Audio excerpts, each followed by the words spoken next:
এখন ঠিক আছে। এই যে আগামী মাসের 12 তারিখ, এই আগামী মাসের 12 তারিখে দেশের জাতীয় নির্বাচন, তাই তো নাকি? ঠিক বললাম না ভুল বললাম? ঠিক আছে। এখন এই যে 12 তারিখে জাতীয় নির্বাচন, এই নির্বাচনে আপনারা, আমরা, বাংলাদেশের জনগণ, প্রত্যেকটি মানুষের একটি অধিকার আছে। কি বলেন তো? ভোটের অধিকার আছে। নির্বাচন সময় যেমন অধিকার, তেমন এই যেখানে যত মানুষ আপনারা আছেন, আপনারা সহ এই জেলায় যত মানুষ আছে, তাদের মধ্যে যারা ভোটার, তাদের মধ্যে ভোটার আছে না? এখানে ভোটার তো আছেন আপনারা। প্রত্যেকটি ভোটারের দায়িত্ব হচ্ছে কি? ভোট দেওয়া। দায়িত্ব কি? ভোট দেওয়া, পবিত্র দায়িত্ব। এটা হচ্ছে দেশ, রাষ্ট্র আপনাকে সেই দায়িত্ব দিয়েছে, আপনার জন্মগত অধিকার। কিন্তু এই ভোটের অধিকার কেড়ে নেওয়া হয়েছিল গত 15 বছর। এই ভোটের অধিকারকে আদায় করতে গিয়ে গত 15 বছরে আমাদের শত শত নেতা কর্মী, আরো বিভিন্ন রাজনৈতিক দলের, এমনকি রাজনীতি করে না কিন্তু জনগণের এই অধিকারের পক্ষে কথা বলছে, বহু মানুষকে হত্যা করেছে, গুম করা হয়েছে, খুন করা হয়েছে, বহু হাজার লক্ষ মানুষের বিরুদ্ধে মিথ্যে মামলা দেওয়া হয়েছে। শুধু সেই সময় না, এই যে এখানে আমার সামনে কতগুলো পরিবার বসে আছে, তাদের সদস্যদেরকে আমরা হারিয়েছি। আমাদের ভয়, আমাদের দল করতে তাদের অনেকে অন্য দলের মানুষ ছিল, এরকমও মানুষ আছে। শুধু এই যে 2024 সালের 5ই আগস্ট, এই যে সারা দেশের মানুষ রাজপথে নেমে এসে স্বৈরাচারকে বিদায় করেছিল, সেই সময় 1500 মানুষকে হত্যা করেছে, তার মধ্যে উপস্থিত আছে। তাহলে প্রিয় ভাই বোনেরা, এই যে ভোটের অধিকার, গত 15 বছর আপনারা ভোট দিতে পেরেছিলেন? ভোট দিতে আপনারা পারেননি গত 15 বছর। সেই অধিকারকে কেড়ে নেওয়া হয়েছিল। এখন এই যে শত হাজার মানুষের জীবন উৎসর্গ করার মাধ্যমে এই যে অধিকারটি ফিরে পেলেন, এই অধিকারটা তো তাহলে 12 তারিখে এই অধিকারটি প্রয়োগ করতে হবে। প্রয়োগ করতে হবে না? এখন কখন যাবেন ভোট দিতে? কখন যাবেন? সকাল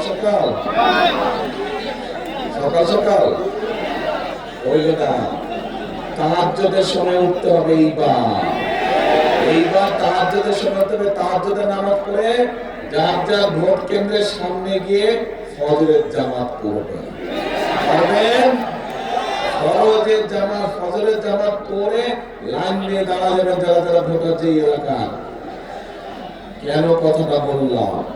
কথাটা এই কারণে বললাম যে গত 15 বছর যেমন আমির নির্বাচন হয়েছে, নিশিরাতের নির্বাচন হয়েছে, মনে আছে না? মনে আছে। আপনাদের ভোট দিতে দেয় না। ঠিক একইভাবে এইবার আবার ষড়যন্ত্র শুরু হয়েছে একটা দলে। পত্রিকার খবর এসেছে, এই যে প্রবাসী আমাদের ভাইরা থাকে, তাদের জন্য পোস্টাল ব্যালটের কথা আমরা বলেছিলাম অনেক আগে থেকে। এই সরকার সেটা পূরণ করেছে, সবটা না করলে অনেকটা করেছে। কিন্তু পত্রিকার খবরে দেখলাম যে পোস্টাল ব্যালটটা সরিয়ে ফেলেছে। দেখেছেন আপনারা খবরটা? কাজে ষড়যন্ত্র শুরু হয়েছে। আবার কি ষড়যন্ত্র হচ্ছে? ষড়যন্ত্র বিভিন্ন মা বোনদেরকে দিয়ে, নিরীহ মা বোন যারা ভোটার, গিয়ে তাদের এনআইডি নাম্বার নিচ্ছে, গিয়ে তাদের ফোন নাম্বার নিচ্ছে, বিকাশ নাম্বার নিচ্ছে। শুনেছেন না এই খবর? এই খবর কে কে শুনছেন? বলেন তো দেখি। শুনছেন? তাহলে ভাই আর বলি কি হবে? আপনারা তো জানেনই সব কথা। তাহলে শেষ করে দেই। এখন এই যে নিচ্ছে, এখন যারা নিচ্ছে তারা কারা জানেন? এই যারা নিচ্ছে, এই যে মা বোনদেরকে, নিরীহ মা বোনদেরকে যারা এই যে এনআই নাম্বার নিচ্ছে বিভ্রান্ত করে, বিভিন্ন কথাবার্তা বলছে, এরা 71 সালে যে আমরা দেশ স্বাধীন করেছিলাম লক্ষ শহীদের রক্তের বিনিময়, সেই সময় তাদের একটি ভূমিকা ছিল। কি ভূমিকা ছিল? এই দেশের মানুষ যুদ্ধ করে রক্ত দিয়ে দেশ স্বাধীন করেছিল, কিন্তু এই যাদের কথা বললাম ষড়যন্ত্র করছে, এরা তখন দেশের বিপক্ষে অবস্থান করেছিল, দেশের স্বার্থের বিরুদ্ধে। এবং তাদের কারণে তারা দেশের মানুষের সাথে ছিল না, দেশের স্বার্থের বিরুদ্ধে ছিল, এবং তাদের কারণে এই দেশের লক্ষ লক্ষ মানুষ শহীদ হয়েছিল সেদিন। তাদের কারণে এই দেশের লক্ষ লক্ষ মা বোনের সম্মান হানি হয়েছিল সেদিন। তাদেরকে বাংলাদেশের মানুষ 50 বছর আগেই দেখে ফেলেছে যে তারা কি জিনিস, তারা কি জিনিস বাংলাদেশের মানুষ দেখে ফেলেছে। কাজে এই ষড়যন্ত্রকারীদের বিরুদ্ধে আমাদেরকে সজাগ থাকতে হবে। প্রিয় ভাই বোনেরা, এই যে ভোটের অধিকার আমরা অর্জন করেছি, শুধু ভোট দিলেই আমাদের এবার চলবে না। এই ভোট দেওয়ার মাধ্যমে আমাদেরকে নিশ্চিত করতে হবে যে কারা আপনাদের জন্য কাজ করবে, এলাকার উন্নয়নের জন্য কাজ করবে, দেশের মানুষের জন্য কাজ করবে। এই দেখেন এখানে লাইন দিয়ে বসে আছে 6 জন প্রার্থী, দেখেছেন? প্রার্থীরা বসে আছে এখানে 6 জন। এদেরকে আমরা দায়িত্ব দিয়েছি, আপনাদের ঘরে ঘরে তারা যাচ্ছে, তারা আপনাদের ঘরে ঘরে যাবে, গ্রামে গ্রামে যাবে। আমি বিভিন্ন ভাবে খোঁজ খবর নিয়েছি, আমি তো নিজেই দেখলাম আসার সময়, সিলেটের রাস্তা দিয়ে আসার সময় রাস্তা সে কি দুরবস্থা, রাস্তা ভাঙা চূড়া দুরবস্থা। সেই 2005 সালে যখন ধানের শীষ খালেদা জিয়া যখন দেশ পরিচালনার দায়িত্ব ছিলেন, তখন আমি ঢাকা থেকে সিলেটে গেছি 4.5 ঘন্টায় সিলেটে গেছি, আর এখন 10 ঘন্টা সময় লাগছে সিলেট থেকে। এত খারাপ অবস্থা রাস্তা, আপনারা তো দেখেছেন। শুধু এই মহাসড়কের অবস্থা যে খারাপ তা না, আপনাদের প্রত্যেকটা জেলার ভিতরে প্রত্যেকটা গ্রাম, উপজেলা, ইউনিয়ন সবগুলো রাস্তাঘাট ভেঙে চুরে খাল হয়ে গেছে, হয়েছে না? স্কুল কলেজগুলো ধ্বংস হয়ে গেছে, ভেঙে চুরে পড়ে গেছে, কোন রকম রিপেয়ার নাই, আছে না? হাসপাতালগুলোতে ওষুধের অভাব, ডাক্তারের সমস্যা, চিকিৎসা হয় না ঠিকভাবে, আছে না সমস্যা?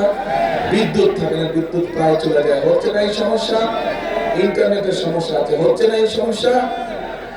এর বাইরে আরো সমস্যা আছে, বেকার বহু আমাদের শিক্ষিত তরুণ যুবক আছে, তরুণ সমাজের সদস্য আছে, যারা শিক্ষিত, অল্প শিক্ষিত, যেটাই হোক, বেকার আছে, লক্ষ লক্ষ বেকার আছে, আছে না?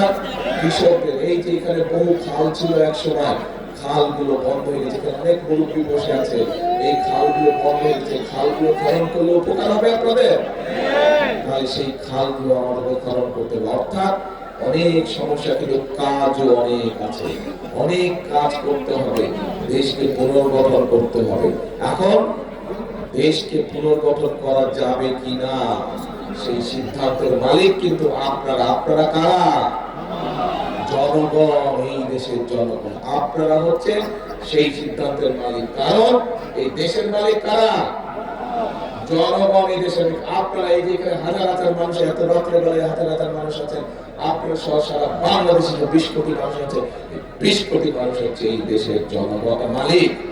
আর এই মালিককে সিদ্ধান্ত নিতে হবে যে দেশ ঠিকভাবে চলবে কিনা, এবং দেশ যদি ঠিকভাবে চলতে হয়, ওই ষড়যন্ত্রকারী যাদের কথা একটু আগে বললাম, তাদের ব্যাপারে আপনাদেরকে সজাগ থাকতে হবে, এবং একই সাথে সজাগ থাকতে হবে যারা বিগত 15 বছর আপনাদেরকে ভোট দিতে দেয় নাই, ভোটের অধিকার কেড়ে নিয়েছে, তাদের বিরুদ্ধে আপনাদেরকে সজাগ থাকতে হবে। বাকি থাকলো একমাত্র কি? ধানের শীষ। যতবার ধানের শীষ, এই দেশের মানুষ যতবার ধানের শীষকে সুযোগ দিয়েছে, প্রত্যেকবার ধানের শীষ তার সর্বোচ্চ দিয়ে চেষ্টা করেছে মানুষের নিরাপত্তা নিশ্চিত করার জন্য। গার্মেন্টস, এই যে গার্মেন্টসে বহু মানুষ আছেন এখানে, গার্মেন্টসে কাজ করে, আত্মীয়স্বজন বন্ধু আছে না কাজ করে, এই গার্মেন্টস কার সময় হলো? শহীদ জিয়ার সময় হলো।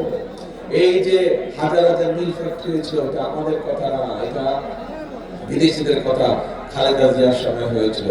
এইখানে বহু খাল খনন হয়েছিল শহীদ জিয়ার সময়, মুরব্বীদের অনেকে সাক্ষী আছে, না হয়েছিল না? যার জন্য খালটা বন্ধ হয়ে এখন বন্যার সমস্যা, বিভিন্ন কৃষির সমস্যায়। এই সব কাজগুলো যদি আমাদেরকে করতে হয়, তাহলে আপনাদেরকে সঠিক সিদ্ধান্ত নিতে হবে। কি সেই সিদ্ধান্ত? 12 তারিখে কোথায় সিল মারবেন? কোথায় সিল মারবেন?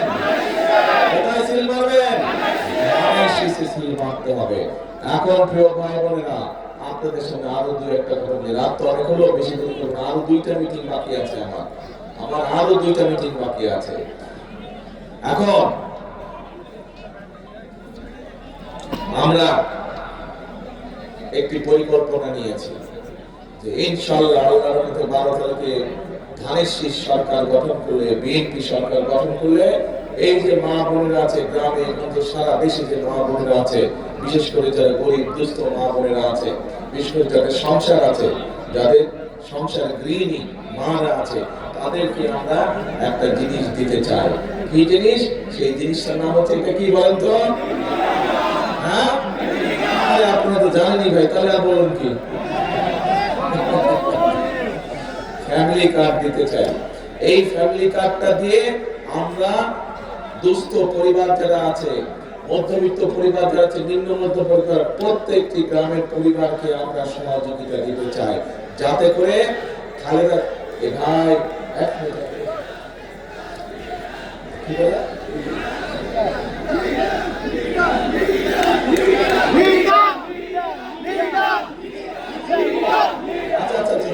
ভাই কথা শেষ করি।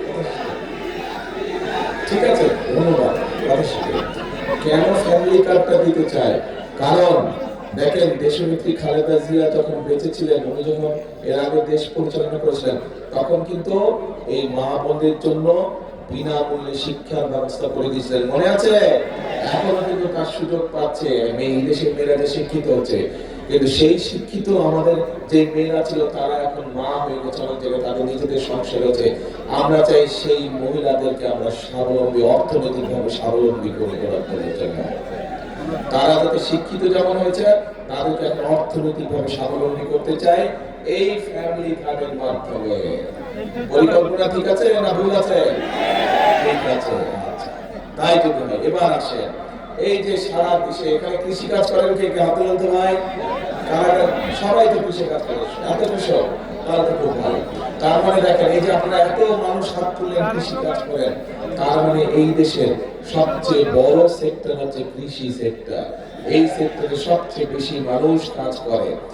আমরা এই কৃষক ভাইদের পাশে দাঁড়াতে চাই। এর আগে যখন শহীদ জিয়া ছিলেন, তখন কৃষকদের সেই আমলের অনেক মুরব্বী আছে, মুরব্বী দিচ্ছে অনেক আগে। শহীদ জিয়া যখন, তখন এই দেশে কৃষকদের সেচের অসুবিধা হতে শহীদ জিয়া খাল খনন কর্মসূচি করেছিলেন। এই জেলাতেও তো অনেক খাল আছে, বিভিন্ন খাল, অনেক খাল আছে কৃষকদের। এখন এই খালগুলো খনন করার ফলে তখন কৃষকদের পানির সুবিধা হয়েছিল। এরপরে যখন খালেদা জিয়া দায়িত্ব পেলেন দেশে, তখন আমরা কি দেখলাম? 5,000 টাকা পর্যন্ত কৃষি লোনকে মওকুফ করা ছিল। 10,000 টাকা পর্যন্ত ঋণ ছিল, সেটি সুদ মওকুফ করে দেওয়া ছিল। 25 বিঘা পর্যন্ত জমি, কৃষি জমির খাজনা মওকুফ করে দেওয়া ছিল। এইবার আবারও আমরা ধানের শীষ সরকার গঠন করলে, আগামী 12 তারিখে আপনারা ধানের শীষকে নির্বাচিত করলে, আমরা আমাদের কৃষক ভাইদেরকে এটা দিতে চাই। এটা কি বলেন তো? কৃষক কার্ড, সবই জানেন আপনারা।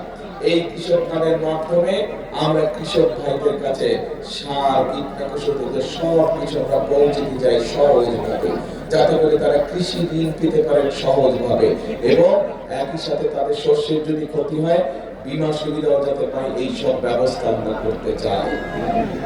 পরিকল্পনা ঠিক আছে? এই কাজটা দরকার করা।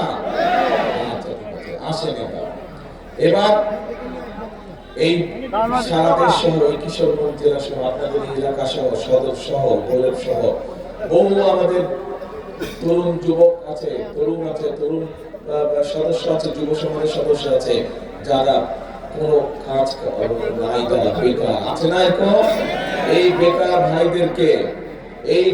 ভাইদেরকে আমরা ট্রেনিং দিতে চাই, যে এই ট্রেনিং এর মাধ্যমে তারা হয় নিজের ব্যবসা শুরু করতে পারবে, অথবা ট্রেনিং দক্ষ হয়ে তারা বিদেশে একটা ভালো চাকরির ব্যবস্থা করতে পারবে। আমরা সেই ব্যবস্থা গ্রহণ করতে চাই।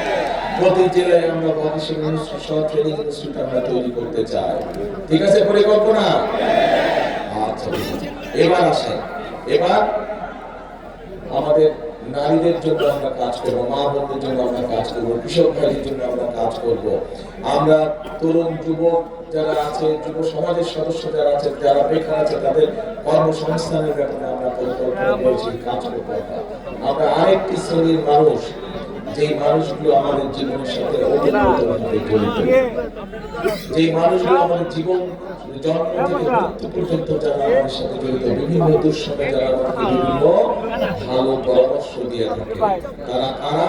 তারা হচ্ছে আমাদের সমাজের, আমাদের বিভিন্ন মসজিদ মাদ্রাসার ইমাম খতিব যারা, তারা মুয়াজ্জিম সাহেব যারা, তারা, তাদের এই মানুষগুলোর জন্য আমরা একটি সম্মানের ব্যবস্থা করতে চাই।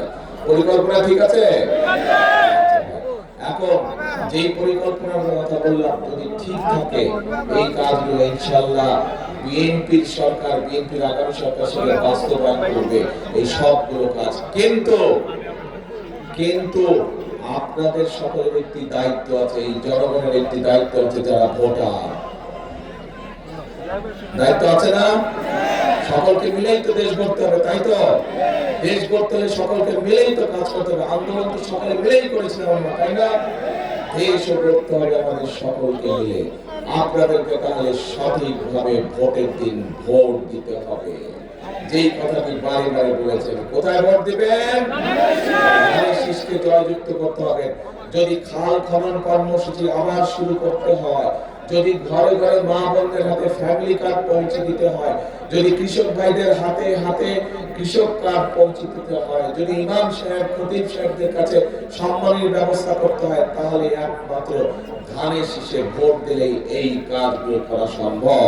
আপনাদের এলাকার রাস্তাঘাট যদি ঠিক করতে হয়, স্কুল কলেজগুলো যদি ঠিক করতে হয়, আপনাদের এলাকার যদি হাসপাতালগুলোতে ওষুধ ডাক্তারের ব্যবস্থা করতে হয়, তাহলে ধানের শীষকে জয়যুক্ত করতে হবে। এবং এই যে কয়েকজন মানুষ যে সামনের কাতারে বসে আছে, এদেরকে জয়যুক্ত করবে। তাহলে এদেরকে আপনারা গিয়ে বলতে পারবেন যে আমাদের এই সমস্যা, তোমাদেরকে আমরা নির্বাচিত করেছি, তোমরা যাও আমাদের এই সমস্যার সমাধান করো, বলতে পারবেন না?